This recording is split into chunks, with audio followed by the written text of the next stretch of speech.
Fine. So today, welcome back to the completely unforeseen and unexpected third season of the Conversation Club. We've racked up the best part of 70 conversations so far, which I'm amazed at, quite personally. I didn't realise I was so tenacious, but or knew so many people. So it's been a good experience for me, and I am delighted after so many years to do more than talk about fishing to Adrian Dooley, not Adrian Hine, Adrian Dooley, a, dare I say, grand old personage of project management who was famous before I was, and seemed to be part of the major landscape from years and years ago. So today we're going to have our general half hour or so to 50 minutes conversation, avoiding slides wherever possible, although I don't know, you might have one up your sleeve, Adrian. Without further ado, well, I think we might touch on something called Praxis, because I'd like to include that in the conversation if we possibly could, because I'm all in favour of standardisation, particularly cheap standardisation. That might be even more intriguing. And to welcome you here and kick off with, what's Cobb's paradox all about, Adrian? Good question, Steve. Didn't see that one coming. Cobb's paradox. All right, this is a guy who worked for the Treasury Board in Canada. I think it was probably about 30, 40 years ago. And he made this statement, which became known as Cobb's paradox. And I'm just going to get it up on the other screen so I get it right. He said, "We know why projects fail. We know how to prevent their failure. So why do they still fail?" And this was something I came across years later. I was doing a presentation, and I did a piece about why projects fail and how the reason. There's all these surveys about why projects fail, and they haven't changed for 50 years. And I talked about the fact that, we've got all this good practice, but still projects seem to fail. And somebody said to me, "Oh, that's Cobb's paradox." Oh, right, okay. So I went and looked it up. Yeah, and that's what he said. Is that you're the first person that's ever told me about Cobb's paradox, so thank you for that. I came across something, and is it the same thing which was referred to as the knowing-doing gap? That you're aware of the problem, rather like the recovering alcoholic, but until you and you can say that I acknowledge the condition, the illness, but but there's still always this gap of, I don't know, maybe leaving the solution to somebody else, or waiting for somebody else to fix it, or still not quite knowing what to do to do that, and that can be driven by circumstances that are both, I don't know, social, political, or organisational. I suspect. Is that the same kind of thing? Have you heard that? I think it's an element of it. There's an overlap, and there's another one you might have come across, the Kubler-Ross curve. Oh yeah. The more knowledge you have, potentially, the more you overrate your ability to do the job. Mm-hmm. And I think that comes into play as well. Yeah. Is that what happens to academics? Probably. Do you think? Shall we ask Darren? You there, Darren? Yes, I'm here. Not quite. Nice to see you. I was thinking there's a. Agree with that? You can extend the old those who can do, those who can't teach. Yeah. Those who can't teach consult, and those who can't consult write standards. Well, thank you. I've done all of those. So you're probably right. Yeah. Seems to be the way it goes. Okay, so let's go back to Cobb's paradox. The things that he pointed out. What were the? I mean, is there a list of major culprits that he went through, or? No. As far as I know, that was simply the question he asked, and left it to other people to answer. And okay, so what do you think then? Well, I ran a training consultancy business for 25 years, and I've been involved in developing the APM's body of knowledge, national occupational standards. years and years of being embedded in developing, delivering, and applying good practice. And after a lot of years, you tend to think, is this really making a difference? Am I just getting old and cynical, or is there some fundamental problem here? And I came to the conclusion via a number of different routes that, there's definitely a problem. I mentioned the fact that I've kept track over the years of surveys on why projects fail. And I think that the first problem with those is they always come up with symptoms, not root causes. But the fact is, the first one I came across was from 1972 at an early IPMA Congress. And the last one I picked up on was just a few weeks ago on LinkedIn. And as is always the case, they say pretty much the same thing. So 50 years gap, and people are still coming up with the same reasons why projects fail. Excuse me. And then I put that together with some work I'd been doing with a couple of big companies on lessons learned. And the idea was we were setting up knowledge management within the organization, and we were going to go through their lessons learned and see what they said. When I started reading these lessons learned, I thought, so you're saying the whole thing would have worked better if you'd had a business case?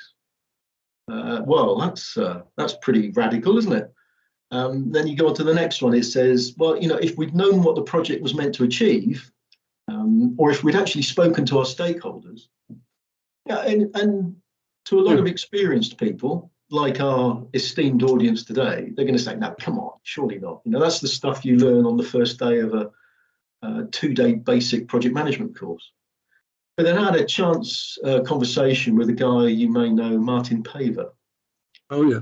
Who had put out a lot of freedom of information requests to get information about lessons learned. And he was kind enough to share that information with me.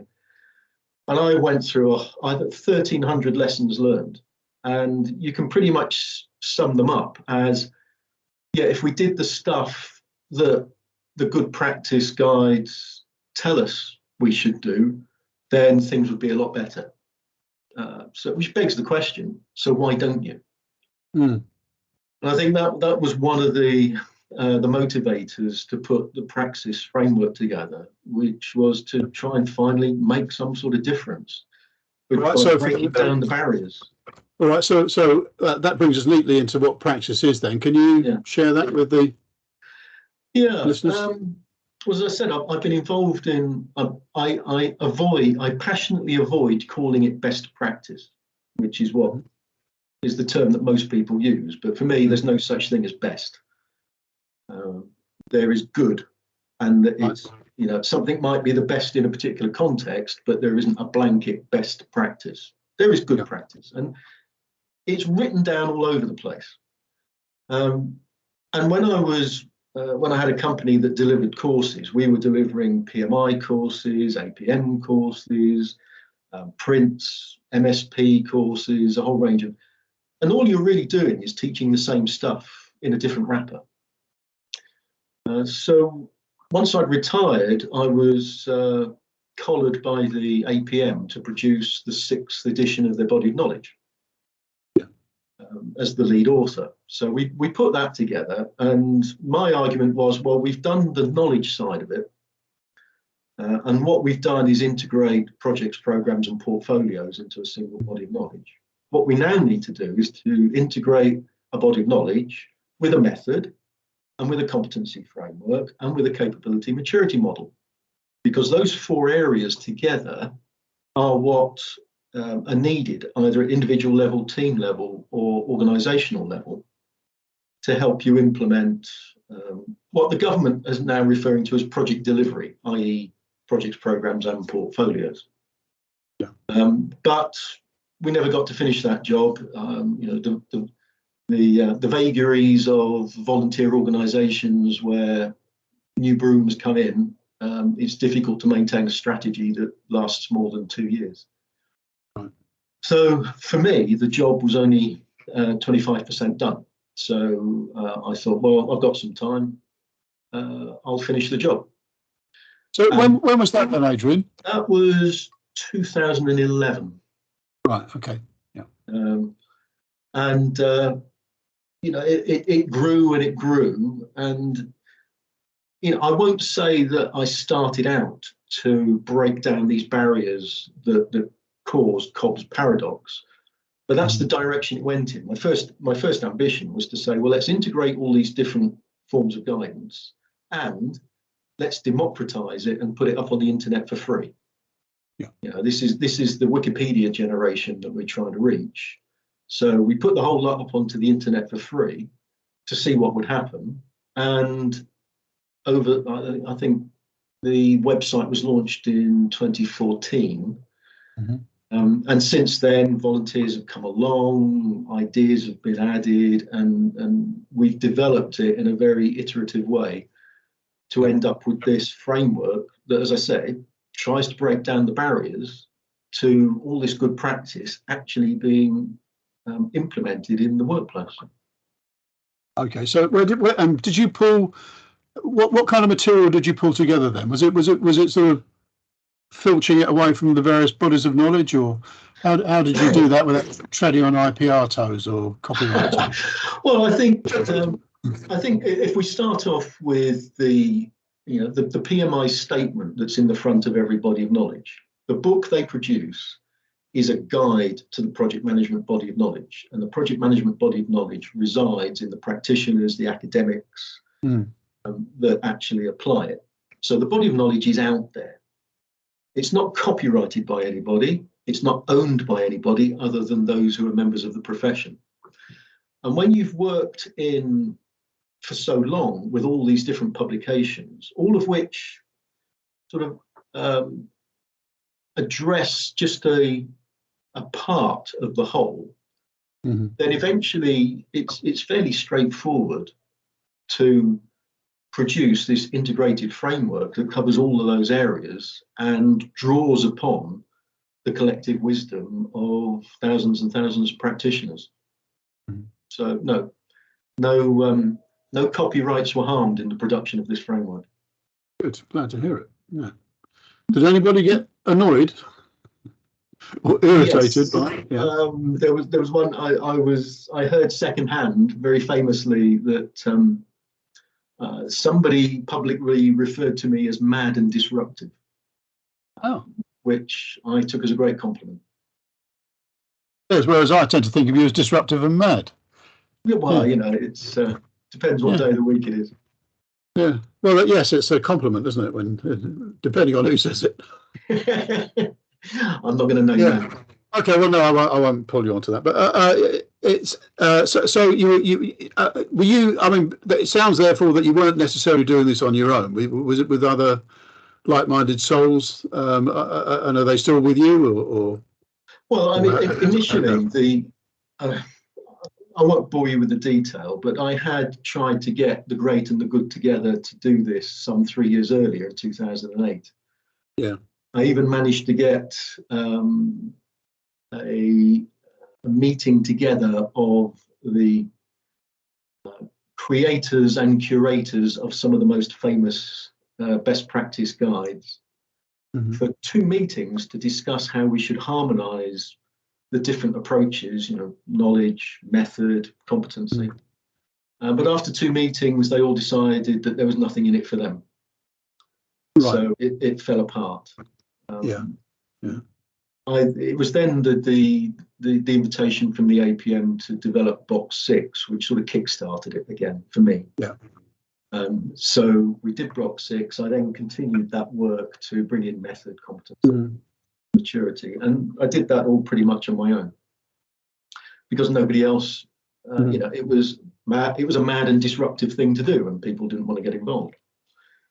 But I was still on good terms with the APM, and once I said I'd done this, I said, look, this is what I've done. I've used a lot of APM stuff. What do you think? And they said, well, this is really good. We'll peer review it and publish it, which I think was considered to be the right and proper thing to do in the context of the recently acquired Royal Charter. So they got a lot of the great and good to peer review it. They all said, Yeah, that's good. That's fine. And the APM then published it as a book. I was fortunate enough then to get some funding to put it on the web. Who was chairman at the time of the APM for that? I think it was you. Oh yeah, that's right. Yeah. Thank you. Well, that was pre-charter, by the way. And again, it's interesting because I'm sort of not fixated on the date, but the lead up to charter was not the best time to have a good relationship with the PMI as far as the APM was concerned, if you recall. Oh, I do. And that I think might have created some difficulties for you as well. So I'm really glad that you got over them. And I do remember thinking, personally, because I don't think I was necessarily involved in the actual discussions, but I might have inherited the publication of the Praxis Guide. But again, I was quite surprised in the sense that we were producing something that wasn't totally occupying our turf at the time. It seemed generally out of character with normal institutional behaviour. To do something which transcended the boundaries. So I'm very glad we did. The trouble is, I still don't think that we necessarily put a massive shoulder behind that to help push it along from memory. So most definitely not. Forgive us for not doing so, but I don't think you'd have found many associations that might have been as altruistic well, interestingly, however, I was interested as well because I tried to march you into the cabinet office from memory, if you remember. Yes, you did. Yeah, dragged you into that, and that fell on like a lunar landscape atmosphere, didn't it? In space, nobody can hear you. Nobody can hear you scream. So we tried, but you soldiered on, and you've now got a. So there is a resource online. Is it called simply praxis.com or praxisframework.com or it's praxisframework.org. Right. Okay. Praxisframework.org. All one word, presumably. Praxis Framework. Yes. Yeah. Okay. Yeah. With right. We'll publish the link afterwards, but for those that want to fiddle around and have a look, so there's that resource. What purpose has it? Do you think? What's it going to serve? It has a number of purposes. The first one, as I said, is to democratize good practice and get it away from these rather parochial wrappers that people tend to put around different parts of it, and to say to the world, here you go, project management isn't rocket science. Let's remove the first barrier to applying good practice, which is having to go out and spend a lot of money on a book. It's all there, it's on the web, it's searchable, and it's free. So I did that, and then again, to cut a long story short, people came along and said, a good example are the translators. People would contact me and say, this is good stuff, I'd like it to be available in my language. I said, well, fine, if you translate it and let me then publish that free of charge, then let's do it. And I think I'm currently working on the German translation, which I think will be the 8th language. Somebody has expressed an interest in translating it into Urdu, which will be challenging because that's a right to left alphabet. But we'll see how that goes. So yeah, it's in Italian, Spanish, Chinese, Bahasa Indonesia, French, Dutch, and probably one I've forgotten about. Portuguese, Brazilian Portuguese. Excuse me. And this has all been done by volunteers who think it's a good thing, so they've contributed their time. Then you get people who come along and, for example, again, somebody who I'm sure you know well, Donnie McNichol. Yep. So Donnie came along and said, I've got this thing about the fact that people have different personality types. And those personality types make them view and internalize all the different elements of project management in different ways. And one of the problems, as what we now call barriers to implementing good practice, is that people don't all see the basics of project management in the same way, which is perfectly reasonable. So I worked with Donnie to produce a whole new section of the framework, which was based on the DISC profiling tool, which typically is presented as 4 character traits. You'll have one dominant one and others which are subordinate to that, which are usually represented by colours: red, green, blue, and yellow.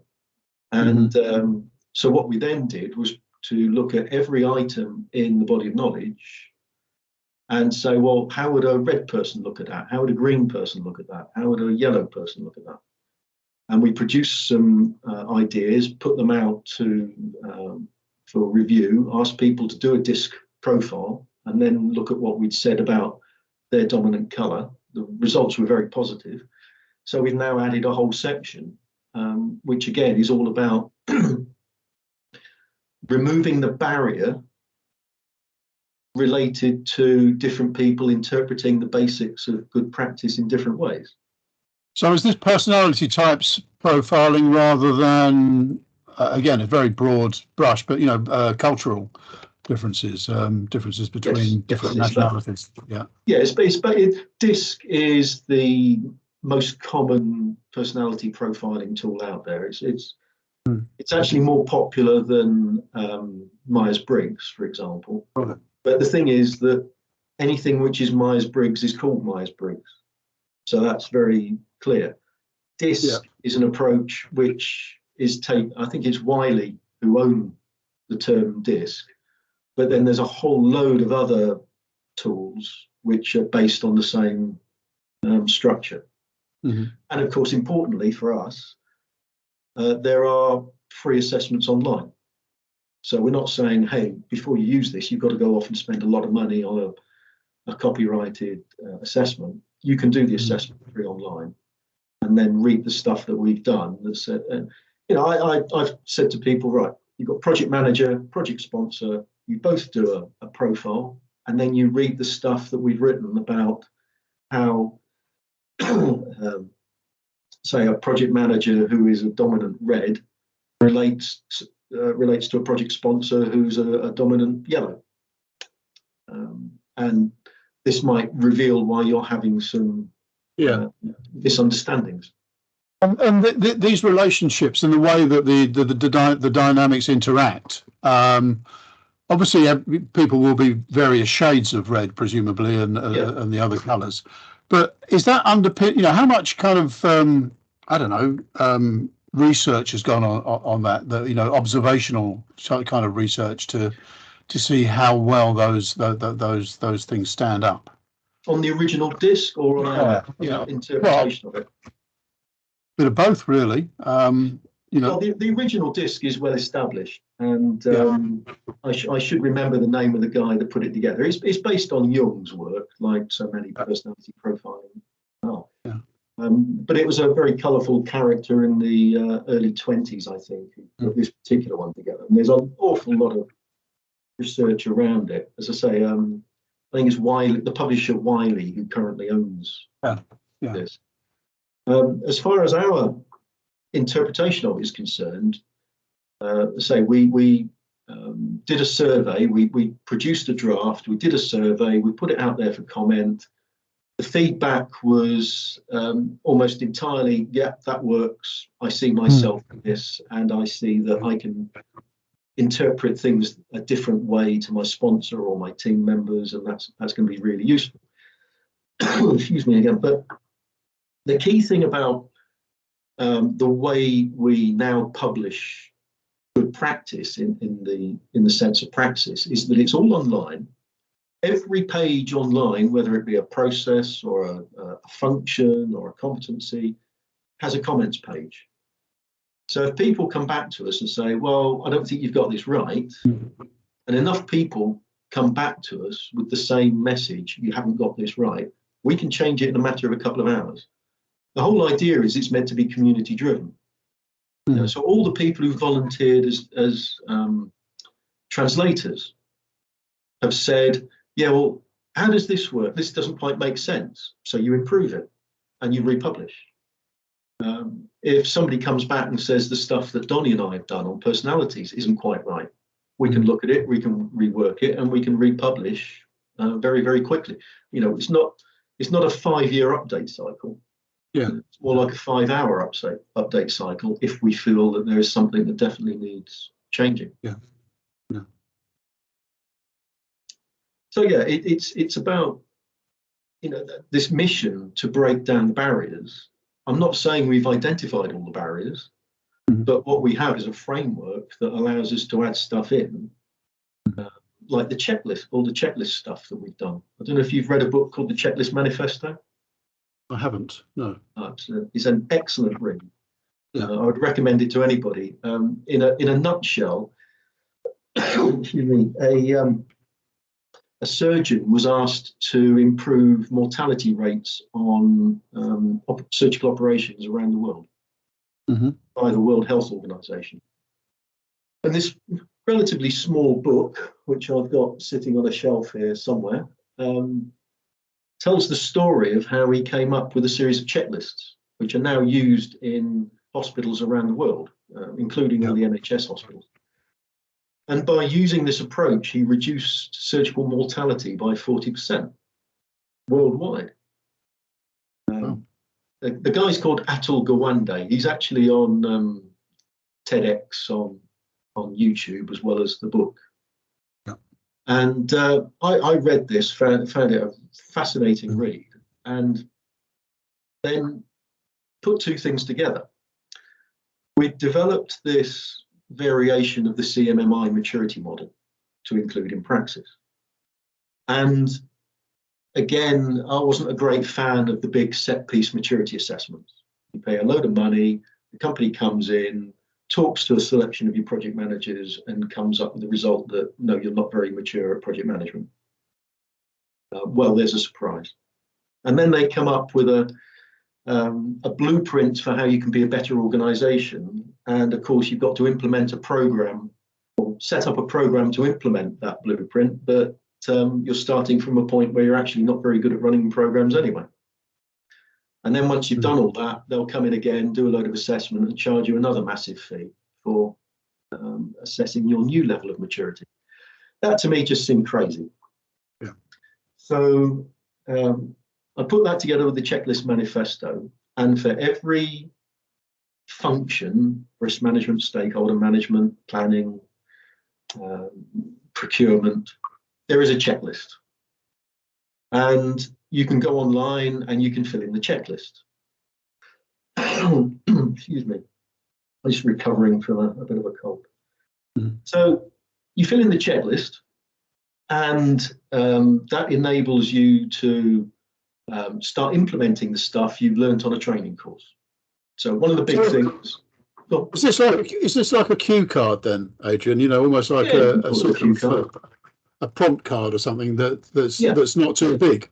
You know, basically, you know, when you see people doing speeches and they have a little set of that's a really good way of putting it. It's or when I was trying to cheat at my O levels, there were these things called keynotes. Do you remember they were in a little plastic wallet, and you take it out? There would be a sort of summary of the topic in them. BBC bite size.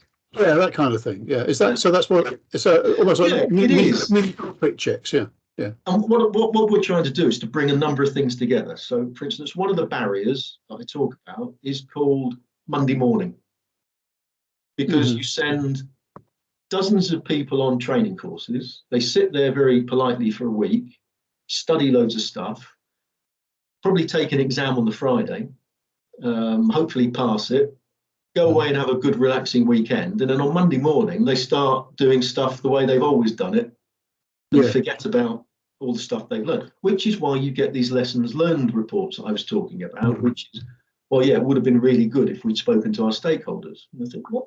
We talked about that on Monday morning. Why aren't you doing it?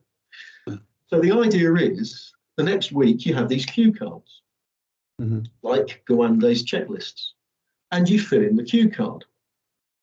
So how can we make that better? Okay, well, what we'll do is we'll make it 360 degree. So not only does the project manager fill it in, but the sponsor can fill it in, stakeholders can fill it in. And that then means that if I fill in that form or fill in that cue card and say, do you know what? I am the bee's knees at stakeholder management. I'm really good at stakeholder management. I'm level 4 maturity at stakeholder management. But then I've got the 360-degree checklists linked to that, which come from the stakeholders who say, no, you're not. No, you could do a lot better at your stakeholder management. So we made them 360. The project manager or whoever sets it up can invite anybody to fill in the same cue card. And as you're filling in these cue cards, it immediately gives you your maturity score based on a CMMI type of scale. So you can do it function by function. You can select the functions you want, and you can say, right, I need to do that. I need to do that. I need to do that. Yeah, I've done that. I've done that. I've done that. Okay, well, you're at level 2. In fact, everybody agrees you're at level 2, which is great. So we get a report that says you're at level 2, and if you manage to achieve this, this, and this, you'll be at level 3. You can do that project by project. You can consolidate those into programs. You can consolidate them all into portfolios. Now, the key thing here is we're firstly trying to address the problem of not applying the basics. We're trying to help people through the cue cards. But the effect of that is that what you're doing is you're effectively building your organizational maturity from the bottom up. So there's no big bang assessment. It's, okay, we've sent people on training courses. They've learned loads of good stuff. Let's help them apply it. And as they apply it, you've got a real-time dashboard of how your maturity then grows. You've got the ability to immediately home in on problem areas, and you've got something that includes as many people as you want. So how do you do it? How do you do it? You're on the website, you create an account, and you start filling in the forms. Yeah. How do you know what the atmosphere is like in some organisations, and you know, close to Downing Street, that kind of stuff. And how do you really get a lot of people, some of whom are past masters at box ticking and virtue signalling, as it's now called, and green virtue signalling, to really do this? And I know the word that's screaming at me, and I know Karen Thompson will support me on this, is culture, isn't it, Karen?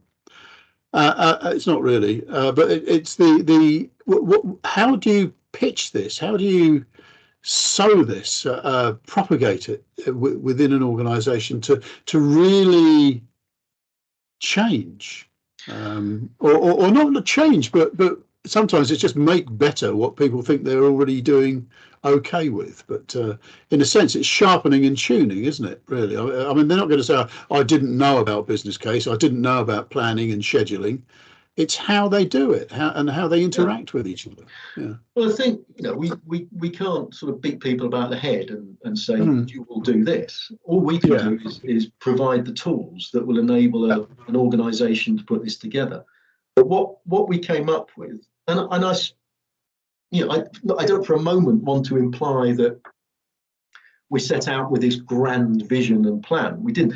What I'm describing to you now is very much what we've ended up with the benefit of hindsight, as we've done a little bit there, and that would be good, we do a little bit there. We've ended up with this system. So we have the framework. The framework has all these tools in it and all this content and information in it. So then we decided that we needed to describe this as the Praxis pathway. And the Praxis pathway has 3 interweaving paths. There's the individual, the team, and the organisation. So from an individual point of view, we said, you go on a course, you maybe get qualified, but you know, let's be honest, certifications that come after a week, all they do is confirm that you've learned stuff, that you know stuff. It doesn't say that you can do it. So we, again, working with the APM, we aligned everything we do with Chartered Project Professional. So you now have a career path within Praxis, an individual path, which says you do your foundation and practitioner, you gain the knowledge. Then you start using the checklist cue cards to apply that. You'll see your project maturity improving as you do that. And if you're a dedicated project manager, that should be motivation for you. You then go acquire your experience, and you do your CPD, and there's loads of content on the website that would count as CPD. Then you do your professional interview, and once you've done your professional interview, all you have to do then is to sign up for the ethics and APM CPD to become a chartered project professional. So for the individual, we're trying to provide a path that goes all the way through from foundation to chartered project professional. At the team level, we're saying to stakeholders, team members, you can get involved in making your projects better and more mature by contributing to this 360-degree assessment. And you can see the maturity of your project or program grow incrementally day by day by working as a team to achieve that. And if you find that one of the reports in the maturity assessment will highlight where there are different views. And then you have things like the disc pages, which say, well, if you understand, you need to go and have a look and say, maybe the problem is that because you have different personalities, you're perceiving these questions in different ways. So with the disc stuff and the 360-degree assessments, all we're trying to do is to get people within the team to talk to each other and understand why they are seeing things in different ways and why they have different perspectives. Resolve those, up goes your maturity level again. From the organizational point of view, you can, if you bring together, you're getting greater return on investment from your training because you're seeing the maturity of the organization improve. By pulling together all the projects and programs, you can see it happen at an organizational level. If you're into improving your maturity, you're saving an absolute fortune in improving that maturity, and it's happening immediately, not once you've had the assessment, you've put together the improvement program, and you've started seeing some results from that improvement program. It is happening from the ground upwards. Okay, so who should be assessing and making and taking decisions as in consequence of this? Do you think anybody, or is there somebody who? When you say who should be assessing, everybody's assessing their view. Everybody's contributing their view to the assessment. So you're hoping that we live in a world of agile, self-managed teams. There could be nothing more agile and self-managed than this approach to building your organizational maturity. You're saying to people, we're going to invest in you on a training course and perhaps getting your certifications. We're then going to give you the tools that enable you to improve the organizational maturity. And you're going to do that incrementally because you and a few stakeholders and a few team members and your sponsor are going to do the 360 assessment and then get together, discuss the differences and how do we get to the next level. Okay, so is that then at the organisational level a sort of common consensual prevailing feeling as such about how well things are going, or what are the indicators that can validate that, or do there need to be any? Well, I think you're always going to find there are some people who resist this kind of stuff. Yeah. I think the bottom-up approach hopefully gives you some peer pressure. You'll get those early adopters, those second wave of adopters. Oh, right, okay, this is improving this is raising the profile of your project. This is improving the maturity of your project. Well, clearly this is something I should get involved in. And crucially, it's not just the project people who are getting involved in this. It's the stakeholders, the PMO people. And so you're hopefully building a corporate culture around the establishment of good practice within the organisation. Okay, so is that helping flatten the organisation in a good way? Or should it, do you think, for those that aren't structured in that sort of flatter model? I don't think it's flattening the organisation in so much as you can strip out a level of management as a result of this. I think again, it's democratizing the organisation. The drive for good quality application of good practice is not coming from the top. Thou shalt do this in order to raise our delivery efficiency. It's giving everybody an equal say in it. Yeah, it shouldn't be, but there are so many organisations and teams where I see, and I'll sit in meetings as well, where nobody will say boo to a goose unless the boss tells them what to say. True. And you know, so to empower and make autonomous is a great thing, but really doing that is still very difficult. You know, you do need the right kinds of people to be able to have the ability to do that, but also work in an environment where they also have permission and are encouraged to do that, and to live with those consequences. You know, it's like the plan. It's the what is it? The failure bit, if you like, learning by screwing it up, and then but getting better each time. No, I understand, and of course, anything like this is so much better if it is championed from the top. Yes. I think the key thing here is you can champion it from the top. You don't have to drive it from the top.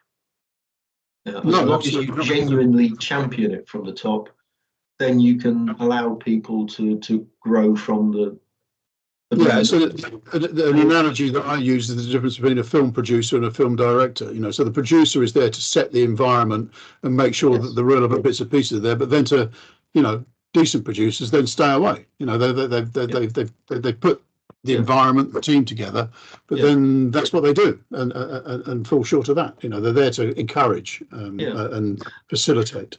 Yeah. And again, you know, I get lots of pushback from different areas. I mean, I get pushback about the fact that it's free. What do you mean it's free? It can't be worth having if it's free. You know, I've got a standard answer to that one.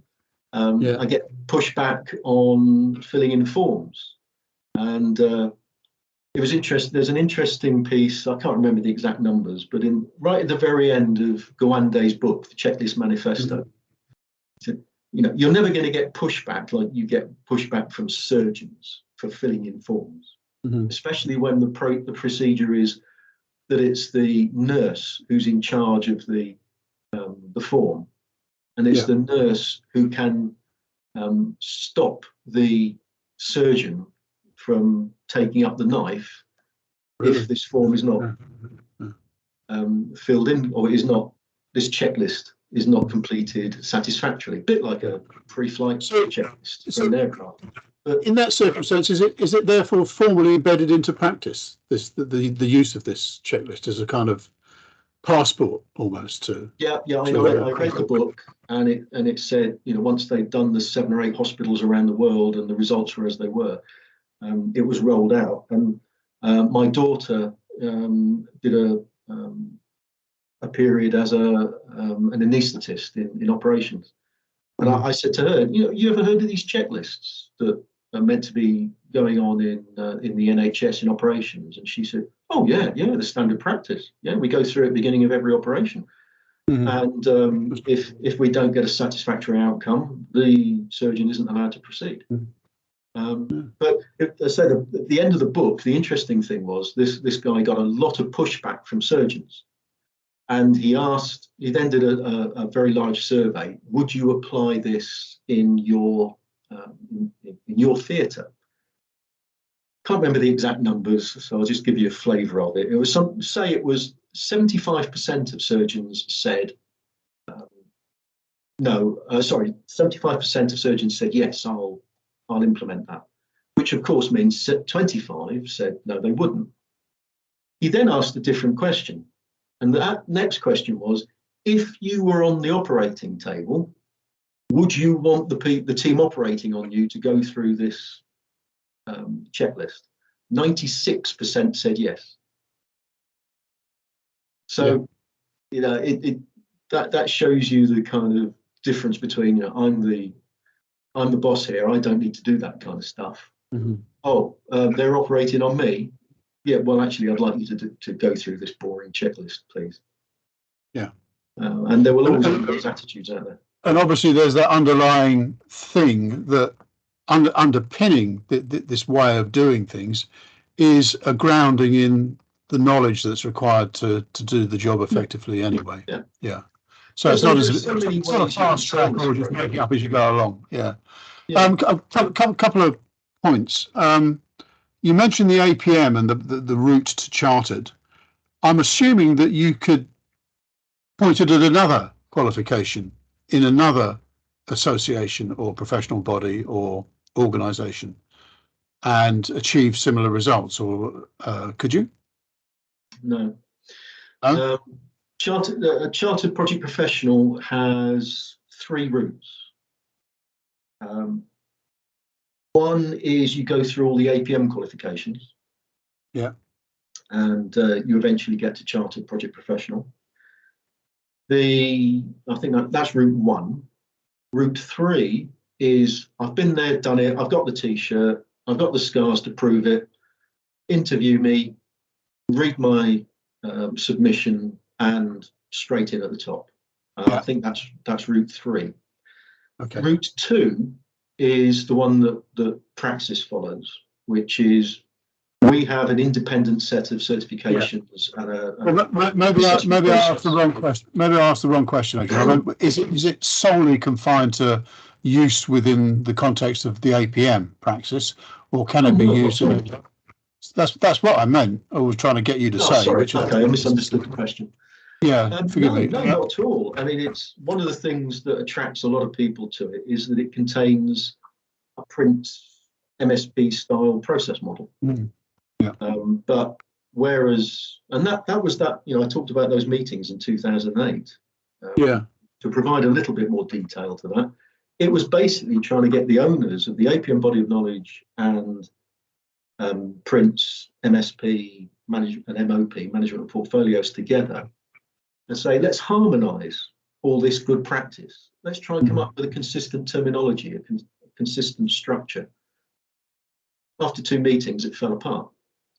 But that's what Praxis does. It effectively takes a body of knowledge, let's say the APM's body of knowledge. It takes methods such as those in prints, MSP, MOP, combines them with something akin to the APM's competency framework or the National Occupational Standards, also combined with a CMMI-based maturity model, all using the exact same structure, terminology, and all interlinked, hyperlinked on the web, and then supports all that with a massive encyclopedia of tools and techniques. So if we talk about the Cynefin framework for managing complexity, or we talk about critical chain for scheduling or earned value, you don't have to go off somewhere else and research that. It's all there in the same website. Okay. So, final question or query or leading statement from me before I ask if anybody else wants to say anything. Do you think this would have a use and a value if it were promulgated through something like the civil service or government, as a large, multifaceted organisation? I guess you're asking me that question as a totally unbiased person. Yes. Yes. Okay. I mean, at the end of the day, let's bear in mind, I stopped. I retired in 2008. I'd had a career in project management, training, consultancy, publishing, a whole range of things, all in project management. And I retired. So everything I've done since then has been put out there and it's free. So if people want to use it, that's great. If they don't, that's fine. I'm not trying to make a living out of this. It's just an itch I had to scratch. Yeah. So if I didn't think that it would benefit anybody or everybody who's trying to run projects, I wouldn't have bothered doing it. Right. That makes sense. So another question then, if somebody listening in or who gets to see this video says, well, I'd like that, but is there anybody who could show me how they've done it? Do you have sort of references or referenceable or do they just get into the community and say, I'm doing this? Has anybody got any? Can anybody help me or show me get it going? Well, I'm somewhat detached from the users. Yeah. Unless they decide to get in touch with me and say, how do you do this? How would you do that? Yeah. And I'll do my best to respond. Okay. But there's nothing to stop people just going onto the website, using it, and they don't have to come back to us for any license to use it or reproduce it. Yeah. Or anything. It's just that. There are companies who, there are APM Group are a third party who manage the certifications. They have training consultancy companies who deal with Praxis, and I do hear via the grapevine some sort of blue chip names that are involved in implementations, but that's not something to get involved in. All right, but something for them to go sniffing around for. Okay. Right, well, we've got two people with their hands up. One called Adrian. So go on, Adrian. Hi. Adrian and I, of course, have known each other for a long, long time. I love everything about Praxis, so won't say anything about that. I guess the one thing, talking about maturity and trying to increase maturity in an organisation, I think the only issue I might take, Adrian, is I think the pressures on performance in organizations, especially commercial organizations, are so huge that it's not good enough to build maturity and competency from the bottom up. And you and I have had conversations about something which I and other folk call organizational project management, which is how the top of an organization sets out to create an environment in which projects succeed. And I know that APM is also, well, not seeing the evidence yet, but they say they're going out to engage far more with board level so that we get things like project experience people being on the board far more than they are at the moment. And that's one of the challenges. So, I mean, do you kind of agree with that sort of contention, or do you think it's actually, the best way forward is to try and build competency organically? Okay, I'll come back to my original premise, which is Cobb's paradox. Or perhaps I should start off by saying, no, I do agree with you completely. And ideally, this would be a top-down thing. But let's get back to Cobb's paradox, which is it isn't happening. Now, I can't guarantee that this different approach will make it happen. All I can say is, here's another approach. There are organizations, I remember in the 80s working with Vodafone. And as far as, to my knowledge, Vodafone were the first company to have a head of projects on the main board. And I wish I could remember his name, but I remember meeting him, and he was a heavyweight character who did a lot for improving project management within Vodafone, and that's 30 years ago, 35 years ago. And at the time, I thought this is the way forward. Big companies are going to have heads of project management on the board, but it didn't happen. I remember doing a lot of work with British Gas along the same lines, but again, these things didn't stick. And this is, I stress, this is an idea. I'm not saying I have got the big answer to all of this. What I'm saying is that here's an alternative to try. Firstly, it gives you better return on investment on your training. But secondly, maybe the fact that all this is done from the bottom up might make it stick a little better. If you can do it from the top down, great. I'm all for it. And I hopefully the tools within the Praxis framework will help that approach as well. That's sort of what I'm trying to achieve, is that here's a method which could start anywhere in the organization and hopefully sort of bleed out into the rest of the organization. Top down's great. Yeah. Bottom up, maybe that's going to work. Any of that. I just think that if the time wasn't right 30 years ago, the time may be right now. Who's the ex-chair of PMI that keeps writing about projectization of work, and he had his article in Forbes a few months back in March or May. Antonio Rodriguez. Nieto. Antonio We'll Nieto. See. You know, Rodriguez. the jury is solidly out on this. Yeah. Okay. Thank you, Adrian, for pointing that out and for answering it, Adrian, as well. Thank you. Sachin, last question, I think, before we call it a day. Okay, thank you. And just as a user of the Praxis website, I just wanted to say I am an active user of it, and it is very useful, particularly the areas such as the Praxis 360 and the team practice area. So thank you for that. I just wanted to ask in relation to a previous speaker which we had here, which was Phil Driver, and he had a different methodology about prob logic, which was about much more results driven taxonomy. And having seen how the Praxis model uses things such as objectives, threats, you know, and using that and developing that, for example, through the big data model, where they use that actively as a taxonomy in order to create like a data model of the whole organization. I'm just wondering whether what Adrian's view was about the prob logic, and whether that was also equally useful as a taxonomy in developing that type of data model. That may depend on whether you know about it, Adrian. Well, I was going to say, I wish I could answer that question from a position of knowledge, but I've not come across that one before. It's clearly something I need to investigate.